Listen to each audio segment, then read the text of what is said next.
Hey folks, welcome back to our recorded lectures for HI121. This is Dying Well in Egypt, Pyramids, Mummies, and Books of the Dead. So given the case study nature of this course, this was an obvious choice for topic. Mummies, pyramids, the nature of the Egyptian afterlife, these are parts of the ancient world that we are still fascinated with today. And I would think about why, and I might ask you that question at our Zoom session, actually. So our key questions for today. How did Egyptian theology impact the tombs and monuments that they built for their dead? And what were the key characteristics of Egyptian funerary practices? Alright, just as an introduction, I wanted to say a few words on prehistoric funeral practices in Egypt. Early Egyptian farming cultures in Lower Egypt tended to bury the bodies of the dead in the desert, in pits. They didn't include much in the way of grave goods, usually a single pot, and there were no signs of textile wrappings. But the sand and the climate would preserve the bodies in a sort of informal mummification. So think about it for a moment. Did early Egyptians notice this process of natural mummification? Did it inspire the formation of later funerary practices? We do see, over time, the appearance of grave goods and more sophisticated tombs, especially with elite burials. Around 3000 BC, the Egyptians began to cover the pits with mud brick platforms, mastabas, and you see a shift from pits to tombs. Tombs become increasingly elaborate, especially amongst the elite.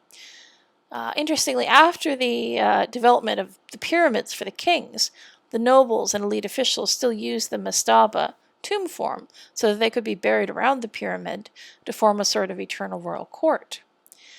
You also see the appearance of what we call palace facade tombs. Now these would have an underground chamber for the dead, plus a superstructure that contained rooms for storage, usually with a specific decorative pattern that's also seen on early royal palaces, may have been imported from Mesopotamia. Now, a word on religious philosophy and the land of the dead.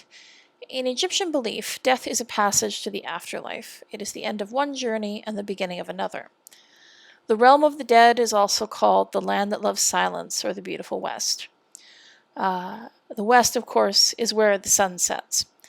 Cemeteries are usually located on the west bank of the Nile in the ancient period. Now, it's obvious, even from early burials and the goods included, that there is a perception that the afterlife is an extension of this life, that the dead person is going to have similar needs in the world beyond as they did in this world. This is because we see grave goods within the storage chambers that are things from everyday life. So furniture, jewelry, games, weapons, cosmetics, food, sometimes lots of food. The food especially was important for the tomb owner's continuing existence after death, and we'll talk about why. That being said, over time we see a shift towards using models rather than life-sized versions, especially of expensive objects. After all, why bury something that could be used? And grave robbery is always a concern. Arguably, the tombs of non-elites are more interesting because they tell us what was considered to be utterly necessary for burial, in these cases, it's pottery, tableware, and food.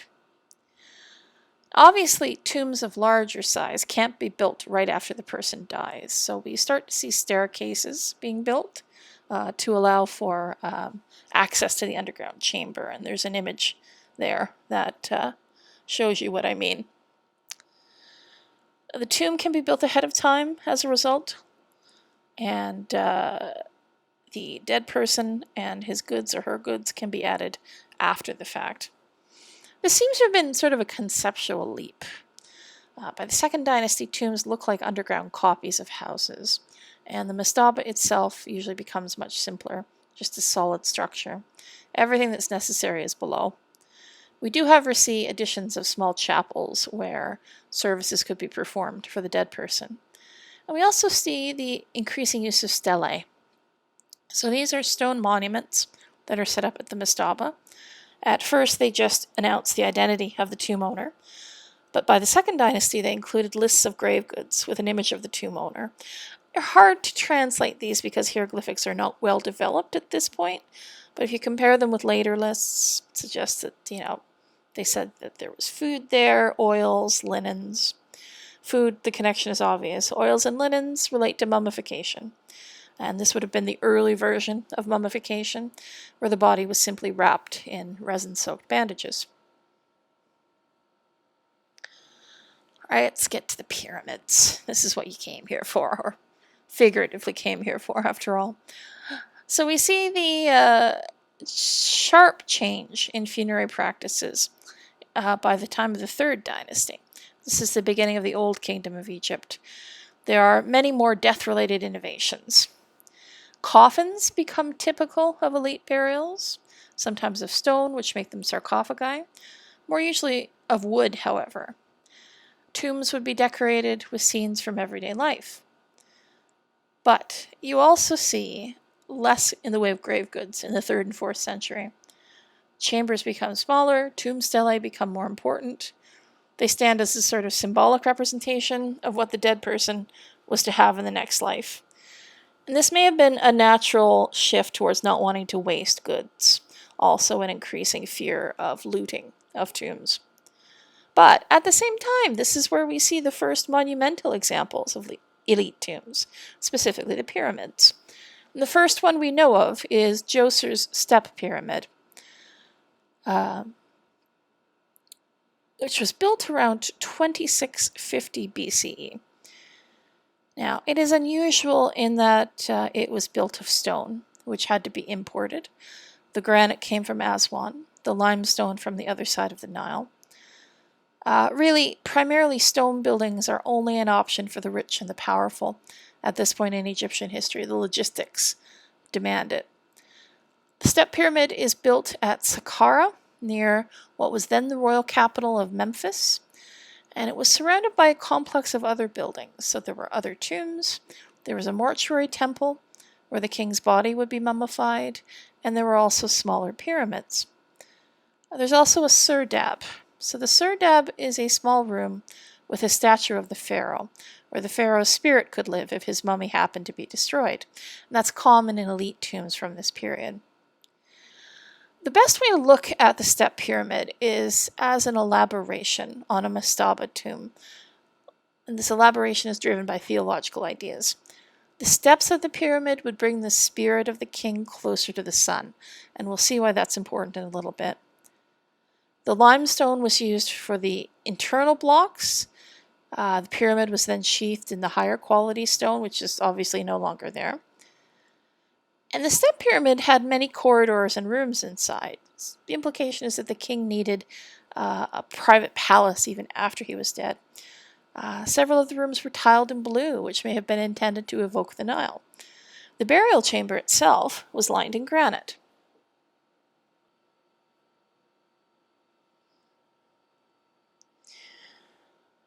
I'd like to talk to you about Snefru, as he was a mad pyramid builder, you might say. He lived or died around 2613 BCE. He built 3 pyramids, surrounded by other mastaba tombs, probably for his family, as well as chapels with relief images of daily life that showed everything that they would need for the afterlife. Now, while these tombs were robbed, we can assume they weren't stuffed to bursting with grave goods to start with. The symbolism could suffice, at least for certain types of goods. Now, we do have one unlooted tomb from Snefru's reign. This was a female subject, Hedephrase, maybe his wife, who would have been the mother of Khufu. So we know that some grave goods were still used. Her tomb included pottery, including some foreign pottery, models of other vessels, jewelry, and a set of gilt furniture. So 2 armchairs, a carrying chair, a bed, a box, and a canopy. Now, these much more elaborate goods might have had religious connotations. This sort of canopied bed is depicted in other tombs, possibly connected to rebirth. The chairs were covered with royal and religious symbols, so this may have had something to do with her role as queen and mother of the king. Now, the 2 most famous of his pyramids, I'll show you pictures of them in a moment, are the bent pyramid at Dashur, which is much closer to Memphis than his first pyramid, and the red pyramid. Now, the bent pyramid is called the bent pyramid because the architects seemed to realize at the time they were building it too steeply, and they had to change the angle. Now, the blocks in this pyramid were much larger, so they were difficult to move, and because of the steepness of the angle, it still actually has a lot of its outer casing. It's a little bit harder to get it off. It had 2 burial chambers, possibly one for the king and one for his wife, and it was part of a complex of temples, statues, and other tombs. The red pyramid was his attempt to do something that looked better than the bent pyramid. He was probably disappointed with the shape of it.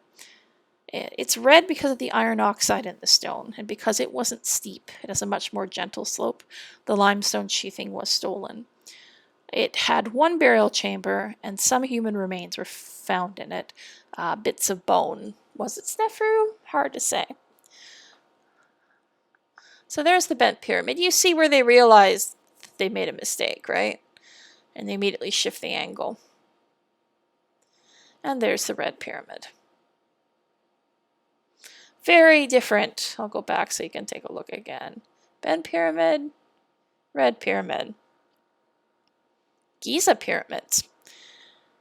They were built in the 4th century, and like so many others, they are surrounded by smaller pyramids, tombs, and graves. The little pyramids were for queens, by the way. One of the other things that the Great Pyramids have are boats. Specifically, one particular boat is buried in a pit outside Khufu's pyramid. Possibly it took his mummy across the Nile to be buried, or possibly it was a religious object, like a solar barge. Was it both? Certainly it is fully sized. It's 143 feet long. A boat builder reassembled the pieces over the course of 14 years. They opened another pit in 2011 that had a boat in it. There were 3 more that were empty, where the boats may have been removed. Now, there are other boat burials in Egypt. There are a large number of them, actually. It's not just a Viking thing to do. You have a lot of cultures that practice boat burial.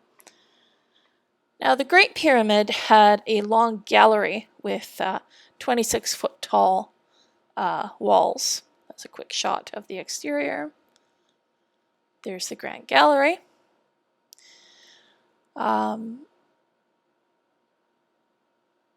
In the king's chamber, you saw a large red granite sarcophagus if you went in there. No body, but Khufu's name is written on the ceiling.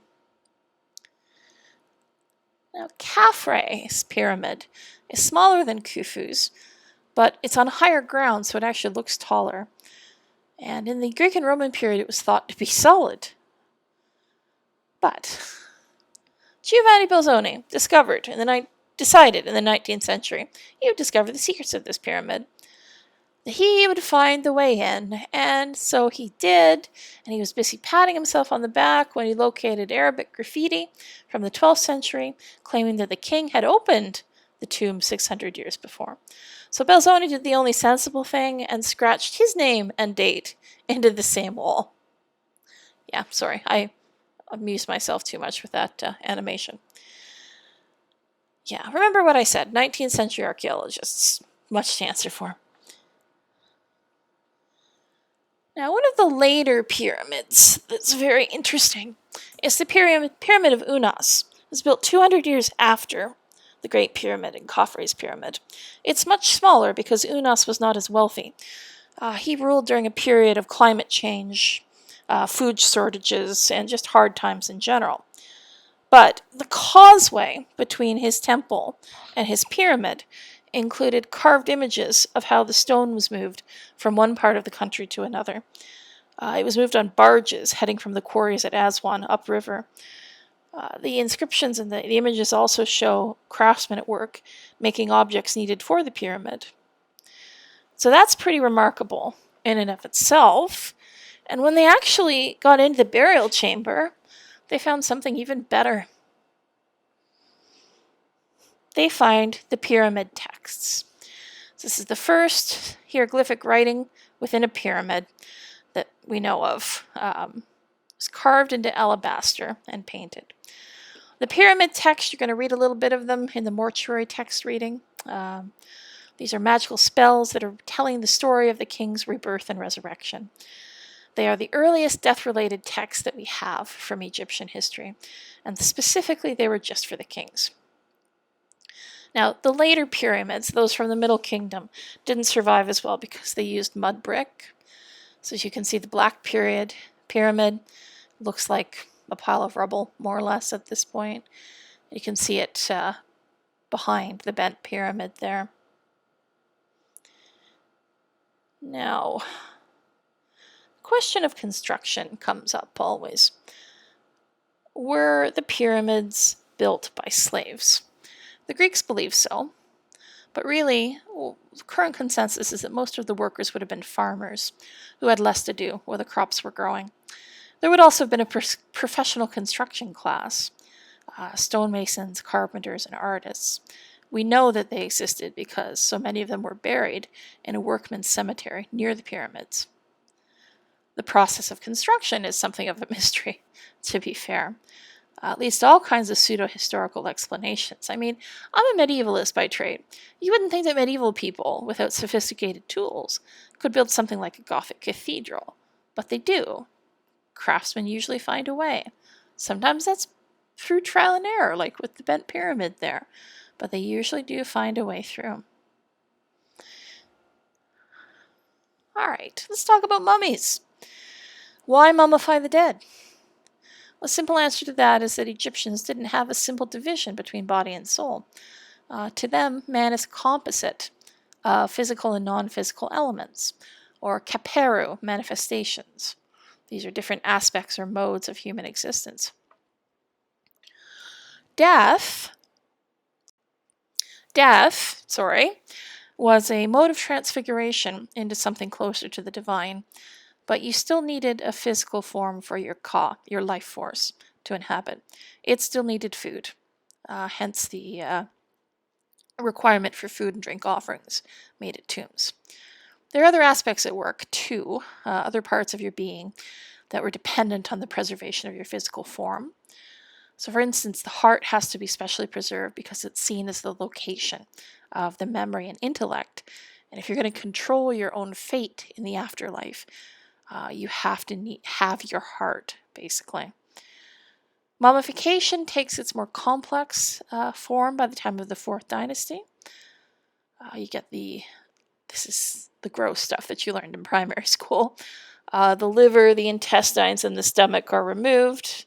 They're put into separate vessels. These eventually evolve into canopic jars. And natron, a natural salt, is used to help absorb moisture. They would have placed bags of it within the abdominal cavity. We have a description of natron application from Herodotus. The wealthy could also pay for their bodies to be oiled and perfumed and stuffed with spices instead of mud or rags. The brains, which were considered to be, unnecessary, were simply removed through the nasal bone. Amulets were often bound into the wrappings of the mummy, depending on how the wealth of the person. You might even have several bound into your wrappings.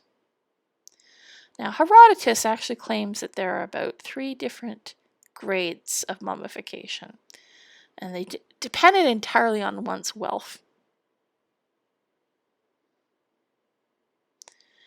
Commoners would have to go for the cheap version, which sometimes involved spearing bitumen on the dead. They didn't preserve well, if this was the case. Later period mummies are noticeably more decayed, probably because there was so much demand that the embalmers couldn't keep up with the demand. After all, they had limited supplies, they had limited time, and death rituals become democratized in later Egyptian history. Everybody's able to use them if they choose. Alright, so a few notes on the study of mummies. In the late 19th century, mummies were seen as a particularly favored acquisition by antiquities dealers. They were sold back to Europe for various purposes. So unwrappings of mummies, for instance, were very often after-dinner entertainment. Yes, really. There was the beginnings of a more systematic study of the mummies, most of which was conducted in Egypt after 1850. In 1858, however, you see the foundation of the Egyptian Antiquities Organization, and they are created to begin exerting more control over their own cultural heritage. So here you see a connection with this attempt, as I said, to reassert their control over their own country's past, over their history, to appreciate it. Certainly by 1922, when Tutankhamun's tomb was destroyed, all artifacts had to be in professional excavations. Oh, sorry, guys, losing my voice a bit. Anything that was taken out of a professional excavation would have to be left in Egypt. There was no more excavating and just willy-nilly stealing. Now, there are colonialist overtones to how mummies were treated, and certainly the Egyptians were complicit in this themselves. Their government had often given mummies or artifacts to visiting dignitaries. There's a huge backlash against that in the 20th century. Meanwhile, the British and their colonies had a strange attitude towards Egypt. Egypt was seen as a source of civilizing values, and the idea of having bits and pieces of the Egyptian past on display in their museums was supposed to be edifying to their populations. There was a nasty racial edge to all this, however. Some scholars valued the heads of mummies because supposedly they suggested that the ancient Egyptians are Caucasian, and so the Europeans should have control over Egypt's antiquities. Yeah, let's just use anything we can to justify that, shall we? There were numerous other uses for mummies as well. Mummies had been consumed as medicine since the 12th century AD. You also saw common or undistinguished mummies being shipped to Britain and Germany and ground up as fertilizer. Artists of the 19th century also used a special paint called mumia, which was made of grinding up mummies with bitumen. Sorry guys, my eyes are not focusing on my notes very well here. Now, there's lots of ambivalence about mummies. This may be a basic conflict between the Christian idea of death versus European customs about death. They may have been concerned about disturbing burials, on the lack of ability to personify the mummy based on his or her identity in life. It's not such a surprise that mummies play such a strange role in popular culture, I would say.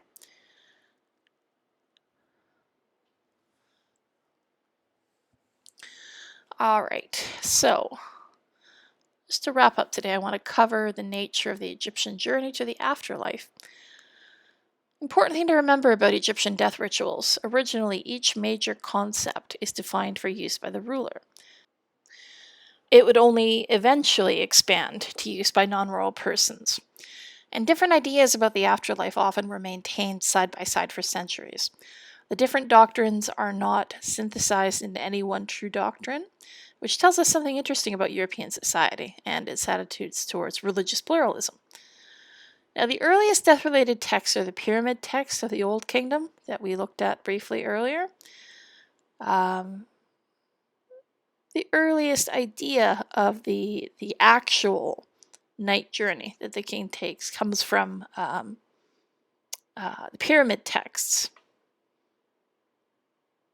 Now, in the pyramid text, the king ascends to the sky and he joins the stars, which are eternal and always visible. It's a fairly simple approach, and it's eventually superseded by other myths surrounding Osiris and Ra. These are both gods that triumphed over death. So the Osiris myth we get via the Greek author Plutarch. Not ideal because he's Greek, so this is not the original. He depicts Osiris as an ancient civilizing monarch of Egypt who taught his people law and agriculture. It's a common trope. Osiris is murdered by his brother Set. He is cut into pieces and scattered all around Egypt. Isis, his wife, And another goddess, Nephthys, tracked down all the pieces except one. Poor Osiris. I'm going to let you guess which that one is. Anubis mummifies the corpse, and Osiris is resurrected and experiences a similar rebirth. Now, here, all Egyptians can eventually identify with Osiris in death, because the texts give the deceased the protection of all of the relevant good gods of the Osiris myth. Osiris definitely has connections with the fertility of the land. When he is first put back together, the only part of him that's missing is his phallus, and Isis miraculously restores that. There's a connection here between the floods of the Nile and the life cycle of vegetation. So there are just layers after layers after layers of interesting memories here. Now, the other major death myth involves Ra, the sun god, the creator of the universe. He's the originator of all life. Ra was said to travel the night in a barge, down a river that passed through a series of caverns populated by divine beings, both good and bad, and also by the dead, who awoke to new life anytime Ra's light shone on them. Now, his journey was opposed by the forces of chaos, specifically Apep, a giant serpent we had to fight before he could reach the eastern horizon. And that image, by the way, is Ra in the form of a cat. He is fighting Apep from a tomb painting from the 12th century BCE. Now, in the 5th hour of his journey, he encountered his own corpse, and the two were reunited. Sometimes the corpse is depicted as Osiris. This is the model for the joining of the Ba and the mummy. Each new day is thus a repetition of the creation of the universe. Now, in some of the pyramid texts, the king spends his afterlife traveling with the sun god across the sky. Later in the Middle Kingdom, everyone can identify with Ra. We see it in the coffin texts, which evolved from the pyramid texts and which were often, but not exclusively, written on the insides of coffins. And we see it in the Book of the Dead, which is the next stage of evolution. By the New Kingdom, all the deceased can travel with Ra, sharing in his resurrection and fighting his foes. Now, to achieve immortality is to become Akh, where you are integrated into the cyclical patterns of the universe as a transfigured being. You could only achieve this if you passed through tests and were prepared properly. Criminals or those who'd been wicked in life never became Akh, and instead they died a complete death. Now, the coffin texts call it the underworld, the kingdom of Osiris, and give the deceased information about where to go, how to pass gates, what you had to say and do. They were guides to the hereafter.